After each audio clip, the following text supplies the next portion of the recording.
அல்லாஹு தாலா திருக்குர்ஆன் ஷரீஃபை உண்மையிலேயே சிந்திக்கிறவர்கள், அல்லாஹுவின் பேர் அற்புதத்தை ஆய்வு செய்கிறவர்கள், அதன் அடிப்படையிலேயே தங்கள் வாழ்க்கையை அமைத்து கொண்டவர்கள் எத்தனை மேலானவர்கள் என்று சொன்னார்.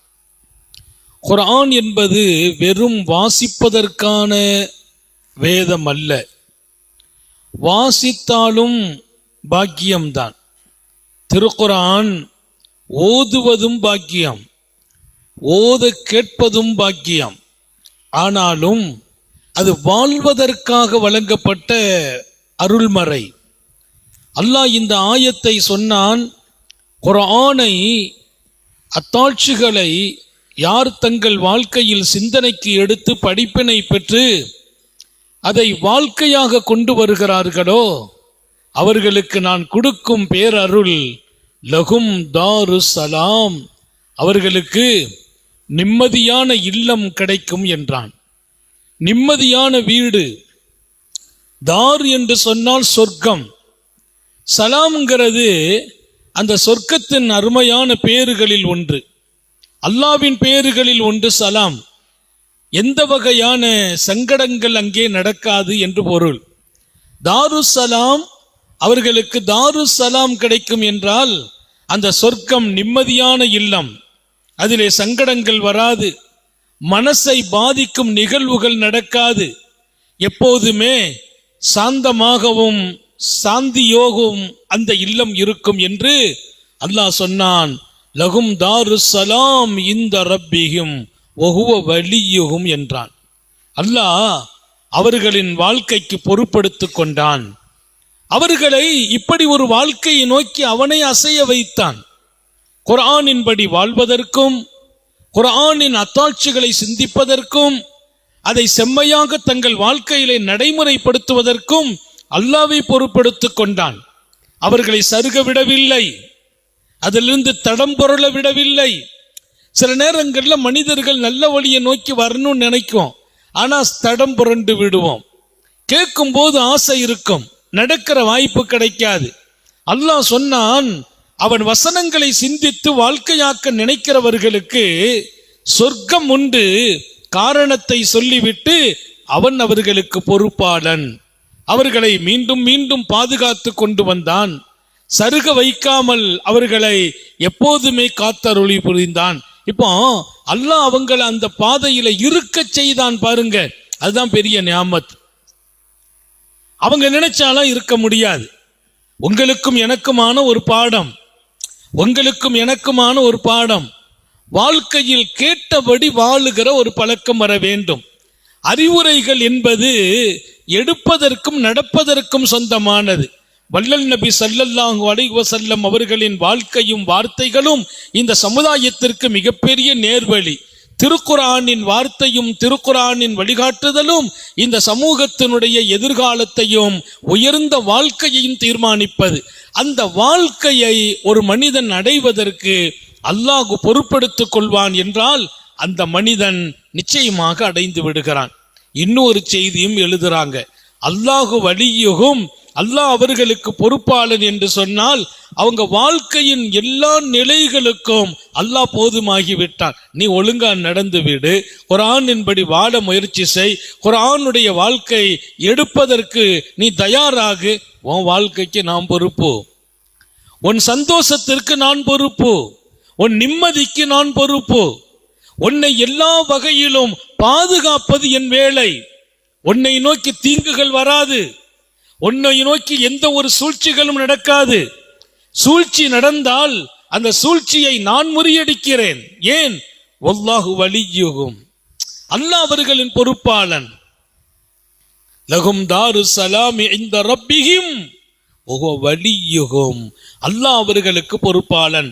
ஒரு அழகான சுப செய்தி. நம்ம சரியா நடந்தா போதும், அல்லாஹ்வே நம்ம வாழ்க்கைக்கு பொறுப்படுத்திக் கொள்கிறான். நம்மை மீது யாரும் தீய தாக்குதல் தொடுக்க முடியாது. நம் மீது எந்த ஒரு சூழ்ச்சியும் வந்து நம்மை அழித்து விட முடியாது. பிமா கானு யஅமலூன், அவர்கள் செய்த அமல்களுக்கான கூலி என்று சொன்னான். இந்த தாருசலாம் யாருக்கு? பிமாகானு யாமலூன், அவர்கள் அமல் செய்தார்களே அதற்கான கூலி. அல்லாஹ் இருக்கிறானே கூலி கொடுப்பதில் ரொம்ப அழகானவன். அல்லாஹ்வுடைய கூலிங்கிறது உலகத்தில் யாரும் கொடுக்க முடியாது. வேலைக்காரங்களுக்கு அவர்களுடைய வேர்வை உதறுவதற்குள் கூலி கொடுங்கள் நாங்க ஸல்லல்லாஹு அலைஹி வஸல்லம். கூலி கொடுக்கிற பழக்கத்தை மனித சமுதாயத்திற்கு கற்றுக் கொடுக்கறாங்க. யாருக்கும் உழைப்புக்குரிய கூலியை வழங்குங்கிறாங்க. அல்லாஹ் நீ கொடுக்கிற உங்கள் செயலுக்கு கூலி கொடுப்பான். எப்படி? அந்த கூலியை நீ கற்பனை கூட பண்ண முடியாது. அதனாலதான் சொர்க்கத்தை விவரிக்கிற போது அது எப்படி இருக்கும்? மாலா ஐனுன் ராத் வலா உதுனுன் சமியாத், எந்த கண்களும் கண்டிடாத, எந்த செவிகளும் கேட்டிடாத. ஏன்? பிமாகானு யாமலூன், அவர்கள் செய்த அமலுக்கு அல்லாஹ் கூலி கொடுப்பான். அந்த கூலி எப்படிப்பட்ட கூலி? இந்த மாதிரி ஒரு கூலியை உலகத்துல கண்ணால பார்த்திருக்க மாட்டீங்க, காதால கேட்டிருக்க மாட்டீங்க. அப்படி ஒரு கூலி, அந்த மகத்தான சொர்க்கம் அவர்களுக்கு கூலியாக அமைஞ்சிரும். டோட்டலா இந்த ஆயத்தை சொல்ற பாடம் என்ன? நீங்கள் நேர்மையாக குர்ஆனின்படி வாழ்ந்தால், குர்ஆனை சிந்தித்தால், உங்கள் வாழ்க்கையை செம்மையாக்கி கொண்டால் அதற்கு அல்லாஹு தஆலா மிக உயர்ந்த நிம்மதி அளிக்கும் சொர்க்கத்தை தந்து விடுகிறான். இன்னும் உங்கள் வாழ்க்கையில் 2 உலகத்திற்கும் அல்லாஹ்வை பொறுப்படுத்திக் கொள்கிறான். இனி நீங்கள் இந்த சிரமத்தில் உலகத்தில் வாழ மாட்டீங்க, கஷ்டத்தில் இருக்க மாட்டீங்க. அல்லாஹ் உங்களுக்கு பொறுப்பு. ராபியத்துல் பஸரியாவை நான் படித்திருக்கிறேன். ராபியாத்துல் பஸரியா இந்த உலகத்தில் வாழ்ந்த பெண்களில் ஒரு மகுடம் சூட்டப்பட்ட பெண்மணி, மிகச்சிறந்த ஒரு ஆன்மீக பெண்மணி, அல்லாஹுவின் அன்பையும் நெருக்கத்தையும் பெற்ற பெண்மணி. அந்த அம்மாவுக்கு நிறைய சிஃபத்துகள் இருக்கிறது. அந்த அம்மாவுக்கு நிறைய சிஃபத்துகள் இருக்குது. இந்த உலகத்தில் சில குறிப்பிட்ட பெண்மணிகளை இஸ்லாம் அடையாளம் காட்டுகிறது. அந்த அம்மா இந்த உலகத்தில் வாழ்ந்த வாழ்க்கை மிகப்பெரிய சாலிஹீன்களை எல்லாம் அல்லாவின் பக்கம் கொண்டு போய் சேர்க்கும் இடத்தில் வாழ்ந்தாங்க. இன்னொரு பெண்மணி நஃபீசத்துல் மிஸ்ரியா. மிஸ்ர் தேசமே அந்த அம்மாவை மறக்க முடியாத இடத்தில் கொண்டு வைத்திருந்தது. உலகத்திலேயே அந்த அம்மாவுடைய ஜனாசாவுக்கு கூடிய கூட்டம் வேற யாருக்கும் கூட இல்லையா? மிஸ்ர் தேசத்துல அவங்களுக்கு கூடிய கூட்டம் யாருக்கும் கூட இல்ல. நாட்டை ஆளுகிற பேரரசர்கள் அம்மா வருகிறார்கள் என்றால் அவர்கள் பயப்படுவார்கள், அம்மா கையேந்தி விடுவார்கள் என்றால் அவங்க பயப்படுவாங்க. ஏன்? இவங்க கேட்டா அல்லாஹ் கொடுத்து விடுவான் என்ற பயம் ஆட்சியாளர்களுக்கு கூட இருந்தது. அம்மா நஃபீசத்துல் மிஸ்ரியாவை நான் படித்தேன். ரொம்ப பக்தியும் பரவசம் நிறைந்த பெண்மணி. பெருமானார் ஸல்லல்லாஹு அலைஹி வஸல்லத்துடைய பேத்தி. அடுத்த தலைமுறையில பெருமானார் ஸல்லல்லாஹு அலைஹி வஸல்லத்தினுடைய பாரம்பரியத்துல வர்றாங்க. அம்மா உடல்நல குறைவா இருக்கும் போது அவங்களுக்கு கொஞ்சம் படுத்து இருக்கிறாங்க, உணவு கொடுக்க போறாங்க. அவங்க ரொம்ப நாவெல்லாம் வறண்டு போது தண்ணீரை கொண்டு போனாங்க.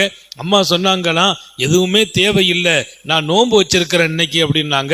எங்க உடல்நல சரியில்லையே, ரொம்ப பாதிப்பா இருக்குது, பலகீனமா இருக்கிறீங்களே, இப்பமா நோன்பு வைக்கணும். அவங்க சொன்னாங்க, இந்த நோன்பு இன்றைக்காக அல்ல, இன்றைக்கு உள்ள கஷ்டத்துக்காக நோன்பு பிடிக்கல. எனக்கு ஒரு ஆசை இருக்குது, ஒரு நாள் இன்று என் மரணமானால் நான் நோன்பாளியாகவே அல்லாஹ்வை சந்திக்கணும்னு ஆசைப்படுறேன்னாங்க. சொல்லிட்டு சூரத்துல் அன்ஆம் எடுத்து ஓதுறாங்க. ரொம்ப பாக்கியமான வசனம். வாழ்க்கையில குடும்பங்கள்ல சிரமம் இருந்தா சூரத்துல் அன்ஆம் வீட்டில் ஓதினால் சிரமம் நீங்கிடும். யாருக்காவது முசீபத்து பிடிச்சிருக்குமையானால் சூரத்துல் அன்ஆம் ஓதப்பட்டால் முசீபத்து நீங்கிடும். யாராவது அடம் பிடிக்கிறாங்க, சொல் கேட்கறது இல்லை அப்படின்னா சூரத்துல் அன்ஆம் ஓதி அவர்களுடைய உடலிலே ஊதினால், தண்ணீரை குடித்தால் அவங்க கட்டுப்படும் பிள்ளைகளாக மாறுவார்கள். அப்படி ஒரு ஆற்றல் மிக்க சூரத்துல் அன்ஆம். அம்மா சூரத்துல் அன்ஆமை ஓதி கொண்டு இருக்கிறாங்க. ஓதிட்டே வரும்போது அவங்க நோன்பு வச்சிருக்கிறாங்க. சொன்னாங்க, ஒரு கால் மௌத்து வந்தால் நோன்பாளியாக அல்லாஹ்வை சந்திக்கணும். சூரத்துல் அன்ஆம் ஓதுறாங்க. ஓதிட்டே வர்றாங்க. லஹும் தாரு சலாம், அவர்களுக்கு தாரு சலாம் என்ற சொர்க்கம் இருக்கிறது. நிம்மதி கொடுக்கும் சொர்க்கம் உண்டு. இந்த ரப்பிக்கு அங்க ரப்பிடத்தில் ஒவ்வொரு வழியும் அல்லாஹ்வே அவர்களுக்கு பொறுப்பாளன். பிமாக்கானு யாமலூன், அவங்க செய்த அமல்களுக்கான கூலி என்று அந்த வசனத்தை அம்மா ஓதுறாங்க. ஓதிட்டு இருக்கும் அப்படி கண்ணு மேல போகுது, அப்படியே கண்ணு மேல போகுது. ஏதோ ஒரு வகையான பரபரப்பு, ஒரு மகிழ்ச்சி, ஒரு சந்தோஷம், ஒரு சிரிப்பு. அப்படி பார்வை மீண்டும் திரும்பியது. எல்லாரும் பக்கத்தில் இருக்கவங்க அம்மாவை அம்மான்னு சத்தம் கொடுக்கறாங்க.